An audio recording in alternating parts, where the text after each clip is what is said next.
Oi, gente. Iniciando mais um episódio especial do CFO Esclarece. Um episódio que nós vamos falar sobre odontologia sustentável, um tema que vai convergir com a COP30 agora em 2025 em Belém do Pará. E para isso nós temos autoridades de peso nessa mesa de trabalho. Iniciando com a colega cirurgiã dentista doutora Doralice Severo, que é a nossa coordenadora nacional de saúde bucal do Ministério da Saúde. Aqui também temos o Cláudio Fernandes, que é cirurgião dentista, protesista e também faz parte da Universidade Federal Fluminense, né? Também aqui a nossa querida doutora Aretusa Latanzi, certo? Sim. Cirurgião dentista, especialista também em odontologia do trabalho, mestre em odontologia com ênfase em saúde coletiva e também nossa conselheira regional do CRO do Rio de Janeiro. Então, o tema é bastante abrangente e nós já vamos começar com o querido Cláudio para falar um pouco desse histórico das COPs, né, que nós já vamos para a COP30, e essa participação que tu tens com a odontologia sustentável. Fala um pouquinho disso aí, Cláudio. Marcelo, é um prazer poder estar aqui no CFO, no Esclarece, para que a gente possa ter uma abrangência maior, né? Divulgar mais esse conteúdo. Odontologia sustentável é algo que talvez não esteja claro para muita gente. As pessoas podem não entender, mas o que eu, como cirurgião dentista, como profissional da área de saúde bucal, tenho a ver com essa pauta? E, na verdade, tem a ver não só com o profissional, mas com a pessoa, né? Porque todos que estão vivos e participando do planeta têm uma responsabilidade com a sua manutenção e com o desenvolvimento da sociedade. A nossa história, ela se associa com o segmento desde 2011, quando eu ainda atuava como conselheiro no FDI e desenvolvemos a visão que chamava-se 2020. Ali era em 2011, quer dizer, projetando quase 10 anos depois como seria o mundo, como estaria a relação. E nós fomos ali de uma forma pioneira, indicando que as questões do desenvolvimento sustentável precisavam ser consideradas, porque nós já vivíamos pressões intensas em relação a mudanças climáticas e que a percepção de que a profissão de saúde bucal gera bastante impacto dentro do meio ambiente, tanto seja pelo excessivo consumo de água, ou melhor, o excessivo desperdício de água, porque o consumo nem é tão grande assim, mas infelizmente para poder realizar as nossas ações nós desperdiçamos muita água, especialmente água limpa. Isso é um produto que não é simples de obter e extremamente valioso para a sociedade. Uma outra questão é sobre a eletricidade, o consumo de energia elétrica. Os equipamentos odontológicos, eles consomem eletricidade igual aos equipamentos domésticos. Só que os equipamentos domésticos e industriais têm selos de qualidade para conferir a eficiência energética. Por que os equipamentos odontológicos não têm selo de qualidade? Por que o Procel não está atuante dentro quando você vai comprar um autoclave, um forno de porcelana ou qualquer outro tipo de equipamento dessa natureza? Me parece que é mais uma questão de mobilização. Nós atuamos também junto à Associação Brasileira de Normas Técnicas e existe dentro desse espaço toda a possibilidade, a partir do momento que a for mobilizada. Quer dizer, se houver uma demanda, seja pelo gestor público ou pelas associações de classe, talvez esse tema possa ser colocado também. Eu vou te pedir um adendo, porque nós assistimos a palestra da doutora Doralice falando justamente dessa eletricidade. E aquele momento eu achei muito interessante, porque em muitos lugares, nesse Brasil inteiro que nós temos, não tem energia elétrica ainda, não é, doutora Doralice? E como é que o Ministério da Saúde, a Coordenação Nacional de Saúde Bucal, tenta reverter esse quadro, ou pelo menos melhorar as condições que nós temos hoje? Sim, claro. Bom, nós temos o programa Luz para Todos, né? Mas o nosso maior desafio são as aldeias indígenas, onde nós temos várias aldeias que não têm acesso, né, à energia elétrica, estão em localidades remotas, mas que necessitam do cuidado em saúde bucal. Então eu até estava comentando, porque aqui nesse congresso, essa feira imensa, é o complexo econômico industrial da saúde bucal que está aqui, né? Sem dúvida. E a gente precisa de mais pesquisas, né, de equipamentos que possam funcionar independente da energia elétrica, por exemplo, né? Geradores. Como é que a gente mas que gerador é esse, a luz né? solar. Porque a luz solar, as exatamente. equipes teriam que levar isso. esse gerador, né? Não tem Não tem muito como. Então a gente tem feito essa encomenda para a indústria, para as universidades, mas a gente ainda não obteve resposta, sabe? Mas é um desafio que a gente tem. Mas só de pensar nisso já é o primeiro passo para modificar as coisas. Inclusive, eu tenho a felicidade de ter entrevistado no Odontocast, que é o nosso programa também do CRO Pará, a primeira profissional que foi dos povos originários. Né? E foi muito legal. Bom. Que aí entra a questão da equipe de trabalho, né? Que a Letusa pode falar um pouquinho sobre o trabalho dela. Então, conta um pouquinho para a gente onde tu começaste a enxergar que a odontologia sustentável te atraiu, como atraiu o Cláudio. Bem, quero agradecer o convite de estar aqui com vocês. Eu sou especialista em odontologia do trabalho e faz parte da prática, é uma das competências da especialidade, a forma do trabalho, a saúde do trabalhador. Como que é o dentista dentro de uma equipe multidisciplinar de promoção de saúde. E como que ele pode fomentar práticas sustentáveis no dia a dia. Esse despertar que eu tive em relação a isso foi, inclusive, o convite que eu recebi do professor Cláudio para participar do simpósio de odontologia sustentável, o 8º simpósio, lá em Nova Friburgo, onde falávamos, a pauta principal do simpósio era como o dentista pode praticar sustentabilidade dentro de uma empresa de saúde, na saúde pública, enfim, em todas as esferas, do seu próprio consultório também. Exato. Aí eu falei, gente, isso é competência do dentista nas empresas, é especialidade, isso está totalmente dentro da resolução e é o que nos compete. Foi aí, e a saúde do trabalhador, a Doralice pode também falar sobre isso, estava muito assim, apagada durante muitos anos e graças a Deus, do ano passado para cá, o Ministério, o Conselho Nacional tem cobrado, você vê, tivemos, Sem problema. Pode a continuar. Conferência de Gestão do Trabalho, ano passado, esse ano vamos ter saúde do trabalhador, da trabalhadora, os municípios já estão na etapa municipal, vamos para a etapa primeira regional com esse tema, a estadual também é nacional, então está voltando com força a saúde do trabalhador, graças a Deus. Então, assim, o dentista com sua equipe lá, com a ASB, o TSB, ou dentro da sua clínica, ou dentro de um estabelecimento de saúde, pode estar recomendando práticas sustentáveis. Por exemplo, na estruturação de um consultório, usar o máximo possível de luz natural, optando também pela luz de LED, né, ar-condicionado, manutenção. O professor Cláudio falou sobre o selo, né, de sustentabilidade, mas os aparelhos, quando eles têm manutenção, eles consomem menos.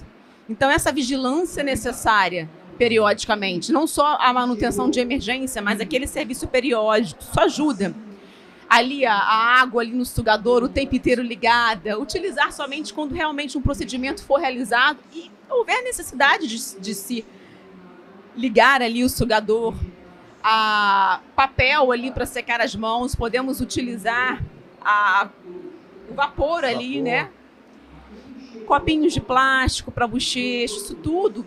E até essa parte de fomentar a prática sustentável, isso estimula também, porque caminha junto com a tecnologia e inovação. Com Para as certeza. empresas estarem aí buscando novas formas de resolver problemas e de melhorias contínuas para a sociedade. Porque a gente está falando de uma temática que, assim, desordens climáticas aí, a saúde planetária, né, a NASA já fez uma previsão aí do aquecimento global, então todos nós devemos estar contribuindo para esse fim.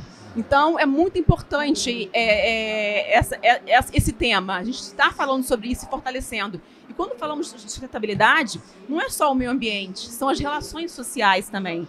Como que é a minha relação na minha equipe de trabalho?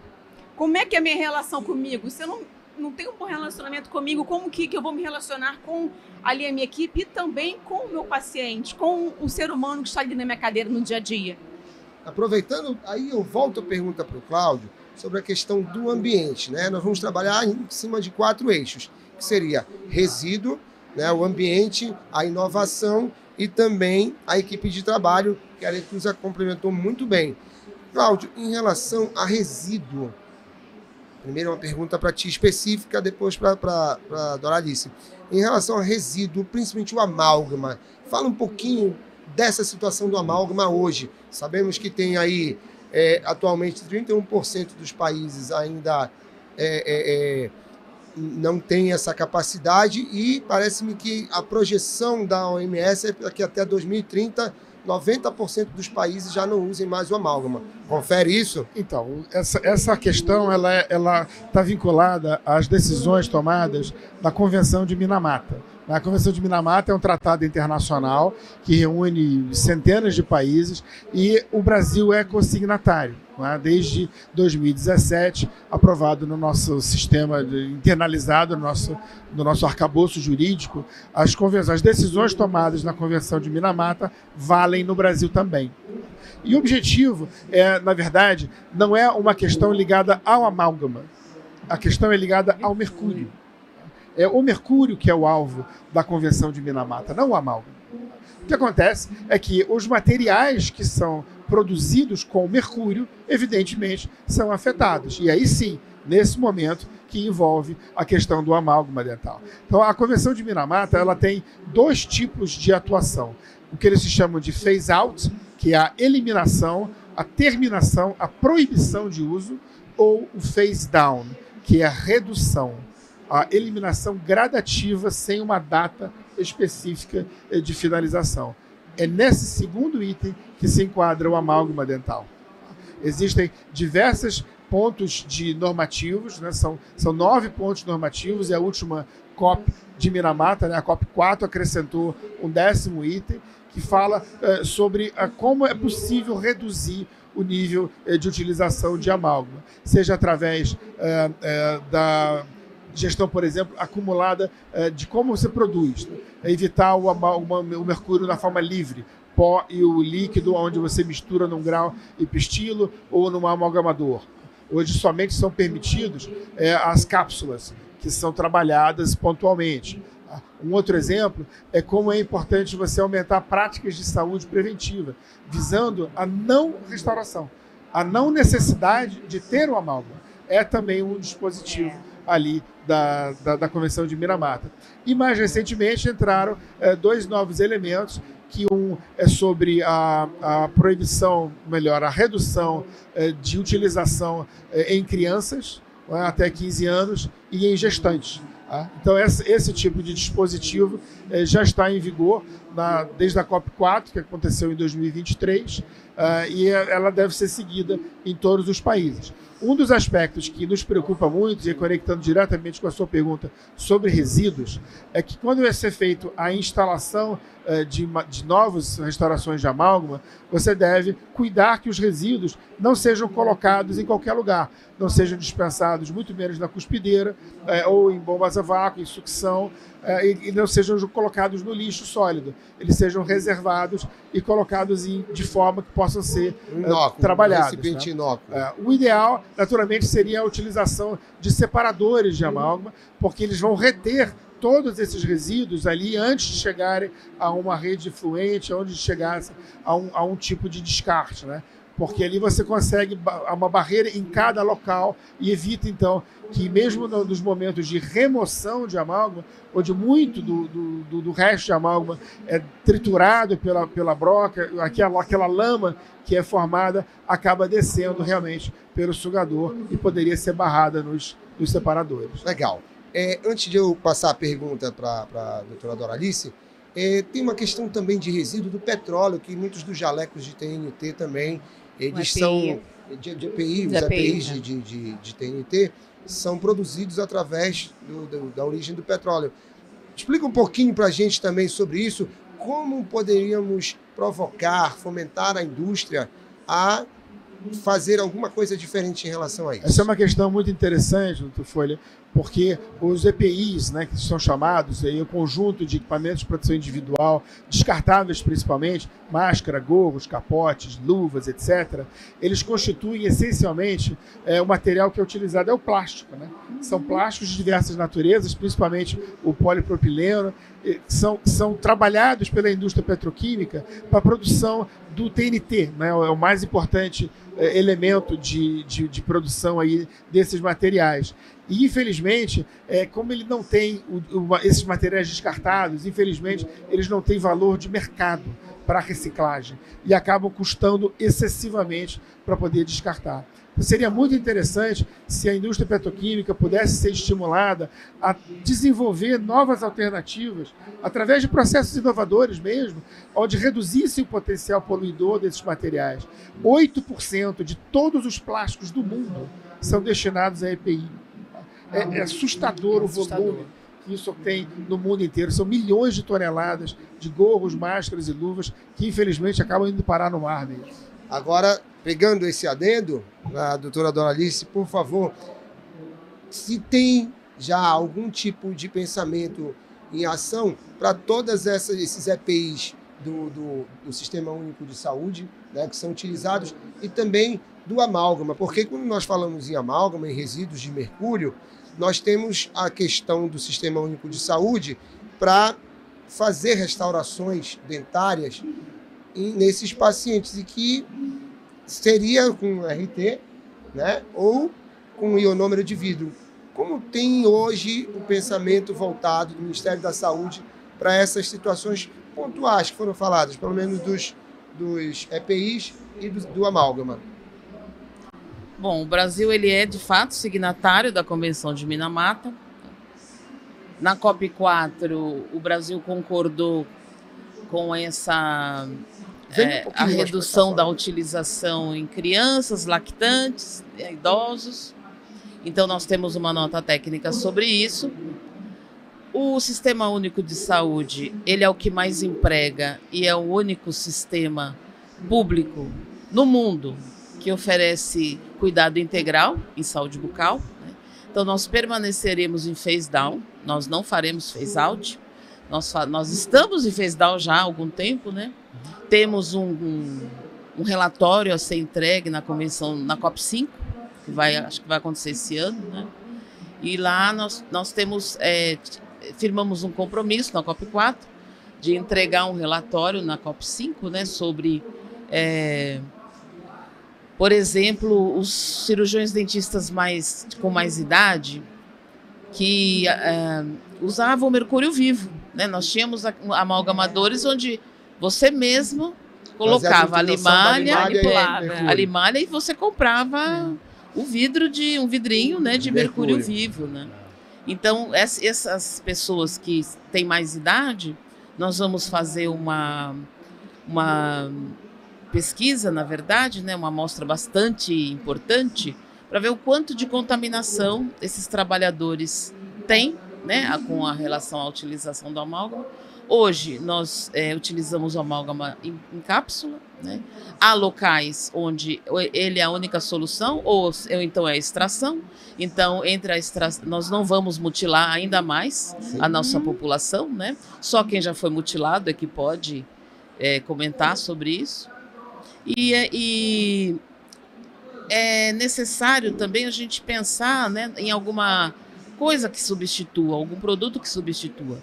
As resinas, quando a gente fala em resina, nós temos que pensar no microplástico. Sim. Nós temos que pensar naquele produto que a gente utiliza para poder você fazer uma restauração de resina, né? Nesse vapor que na hora que você está fotopolimerizando, né? Então a gente precisa pensar nisso. Sim. E com relação ao mercúrio, nós precisamos pensar no que aconteceu no governo anterior com relação ao garimpo ilegal. É nisso que a gente precisa pensar, né? E ainda existe o garimpo ilegal que utiliza o mercúrio, né? Esse sim, né? Esse sim a gente precisa combater. Obviamente, todo mundo sabe que nós temos o Ministério das Minas e Energia, o Ministério do Meio Ambiente, né? O contrabando de mercúrio é um caso também de polícia, né? Óbvio, né? Então, nós temos uma posição bastante consolidada, né? Com relação não só à utilização do amálgama, mas também a fluoretação das águas de abastecimento, né? A gente tem muita fake news com relação às duas coisas, né? O amálgama e a fluoretação, a utilização do flúor. E esses dois assuntos nós vamos levar para a COP30, fazer um seminário sobre isso, né? Porque, de fato, o Sistema Único de Saúde, ele é único, né? E ele precisa cuidar dos cidadãos brasileiros, né? E é isso. Entre a mutilação e a utilização de uma restauração de amálgama, a gente opta pela restauração de amálgama. Certo. Falando da água fluoretada, e eu posso falar isso aqui, há um empenho muito grande hoje do governo do estado do Pará para a COP30 ser realizada lá com o governador Helder Barbalho e sua equipe toda. Belém está se transformando para receber todos vocês e todos que tiverem o prazer de ir lá. Então, nesse momento, realmente está havendo um movimento diferente em Belém para a COP30. Mas eu tive uma surpresa e isso eu posso falar tranquilamente. Como presidente do Conselho de Odontologia do Pará, do Conselho Regional de Odontologia do Pará, eu enviei um comunicado querendo saber qual a situação da fluoretação das águas. E nenhum município do Pará está tendo água fluoretada hoje em dia.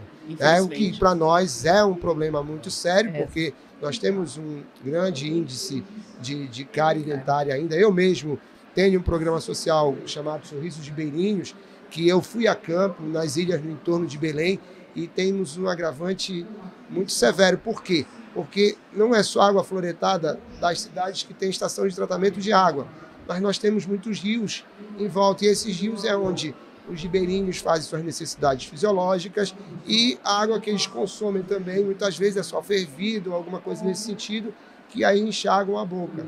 Então, provocando, já que vai ter um evento desse nível planetário da COP30, eu também gostaria que fosse inserido, doutor Cláudio, de alguma forma, o pensamento do tratamento de água, ou de levar escovódromos, de levar mecanismos que possam atender a população amazônica, os povos originários, os povos quilombolas, né? A questão dos ribeirinhos, porque a indústria, com as inovações, elas também podem fomentar a questão desse mecanismo chegar a ter acesso através do SUS, através do Sistema Conselho de Odontologia com toda a sua capilaridade, que aí o Sistema Conselho de Odontologia ele entra com a parte ética e entra com a parte de informação, para que a gente possa ir mais longe nesses muitos Brasis do Brasil, né? Então é uma coisa muito importante isso. Vale ressaltar aqui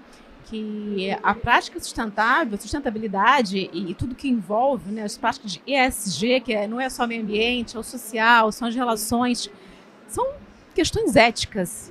Então, assim, o que é ético é responsabilidade nossa, quanto conselho, né, de zelar por isso, com os nossos profissionais, né, fomentar ambientes de fóruns que falem sobre o assunto, educação continuada, capacitações, formação de lideranças comunitárias, regionais e comunitárias também. E a sociedade, ela abraça isso. E quando ela percebe que você pratica a sustentabilidade, hoje muitas pessoas optam pelos profissionais que possuem essa visão e isso na sua vida diária. E isso é uma coisa que está tá contaminando o mundo, porque é um bem coletivo, é um bem para a humanidade. Então é um assunto que deve estar nas nossas pautas, Conselho, Ministério da Saúde, instituições, sindicatos, devemos estar todos unidos por essa causa. Vale ressaltar também, né, que essa ausência da água fluoretada nas comunidades ribeirinhas, porque você consegue fluoretar onde você tem uma ETA, uma estação de tratamento de água. Né? Então nós temos um trabalho, estamos fazendo um trabalho bastante grande para tentar, pelo menos as capitais, né? Pelo menos as capitais e depois municípios de 50 mil habitantes para cima, que é o que já tem ETA. Mas a opção é o creme dental fluoretado, né? Que ele chegue. Então o Ministério está fazendo essa compra de 60 milhões de kits, que já acho que nós tivemos até notícia em jornal e tal a respeito dessa compra, que é para que a gente possa entregar de fato, né, para essa população. Que é a opção. Se ele não tem o contato com a água fluoretada, a opção é o creme dental fluoretado, né? Mas também vale destacar o tubo de plástico. Exato. Creme dental fluoretado. O resíduo, né? Por isso que eu falo que a falar de sustentabilidade caminha junto com tecnologia e inovação. As empresas que fomentam também o empreendedorismo com essa visão. Sim. Esse é um ponto de interface muito interessante. Você lembrou dos tubos, né, de plástico. É a mesma coisa quando a gente pensa na escova de dente e os tubos de pasta de dente. Exato. Todo mundo fala do canudinho, da sacola de supermercado. Do sugador lá, e o sugador no consultório. Da pasta de dente, da escova de dente. Quantas centenas de milhares de escovas são produzidas e descartadas em qualquer lugar, não é? A partir da mobilização, eu já aproveito aqui para agradecer essa informação, fico muito feliz em que já existe um trabalho coordenado e planejado para a odontologia da COP30, porque é extremamente importante que a gente possa aproveitar todo esse momento de discussão, de debate, para potencializar essa questão. Tá? E lembrando que muito mais do que verde, a sustentabilidade é cooperação. Sim. Ela é integração. É onde você coloca todas as partes e trabalham juntos a partir de um determinado desafio, que são muito, mas numa direção. Tá? Muito obrigado pela Deixa eu dar só um recadinho. Eu preciso liberar essas autoridades que aqui estão, porque eles têm voo marcado. Então a gente vai dar 30 segundinhos para cada um dar o seu recado em relação à odontologia sustentável, a COP30. Por favor, comece com o senhor, doutor Cláudio, seu recado para todo mundo. Olhe para a câmera lá. Muito bem. Eu sempre esqueço que tem uma câmera aqui. Bom, primeiro de tudo, é uma satisfação muito grande poder ver esse tema chegar ao momento que está aqui. Nós estamos desenvolvendo conteúdo e preocupados com essa questão já desde 2011. Então, são muitos anos de empenho para que isso possa acontecer. E ver como que isso vem permeando os diversos aspectos, seja da academia, das associações de classe, da indústria e de governo, começarem realmente a ter um entrosamento maior, é para a gente uma grande alegria. E a gente fica à disposição para que esse trabalho consiga realmente chegar a termo e possa alavancar todo um futuro mais sustentável para a nossa saúde bucal. Que bom, obrigado, doutor Cláudio. Doutora Doralice. Pois não. Bom, nem preciso dizer muito, né? O presidente Lula trouxe a COP30 para cá. O Brasil ele tem se destacado nessas questões da sustentabilidade, né? Da preservação da natureza, da mudança climática. O Brasil está tendo um protagonismo com relação a isso, graças, né, ao entendimento que o nosso governo tem a respeito. Então, óbvio, estamos todos empenhados em fazer com que o Brasil seja protagonista mesmo nessa área da sustentabilidade com responsabilidade, né? E é isso.